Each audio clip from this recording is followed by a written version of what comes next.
नमस्कार दोस्तों पुणी थे भत्ता टंका को नहीं आसला बड़ा खुशी खबर एथर समस्त को मिल 3000 टकर भत्ता आसी तेज दोस्तों काली की क्यों मानक मिल आपण मैंने वीडियो माध्यम जानवे से वीडियो को शेष पर्यंत देखूँ एवं चैनल को नुआ कर आसले गोटे गोटे सब्सक्राइब कर बेल आइकन को दबाई रखु एथर पुणी थे मिलवाक जाऊँगी 3000 टकर भत्ता राशि समस्त को तेज दोस्तों मधुबाबू भत्ता टंका खूब शीघ्र आसंता काली मिलवाक जाऊँगी 3000 टकर भत्ता राशि आ जो मानक 1500 टंका आगर मिलूला से बर्तमान 3500 टंका भत्ता पाइबे। राज्य में वृद्ध विधवा असमर्थ मानक अवस्था देखि आम राज्य सरकार भत्ता बाबद को 3000 टंका गत बैठक में घोषणा करिसेंती एणिकी समस्त को मिल 3000 टंकार भत्ता राशि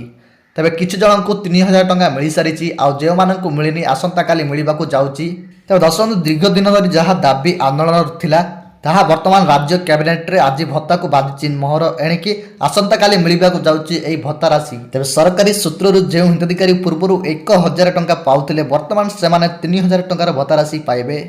अर्थात 60 ରୁ 79 वर्ष मध्य आ जो मानक बयस 80 ରୁ अधिक अच्छा से वर्तमान 3500 टंका पाइबे ए नहीं बड़ घोषणा हो सारी गत बैठक में तेज भत्ता बाबद को आसंता काली 3000 टंका भत्ता राशि मिल तेज आगु जो मानक मिलूला 1000 टंका 1500 टंका से वर्तमान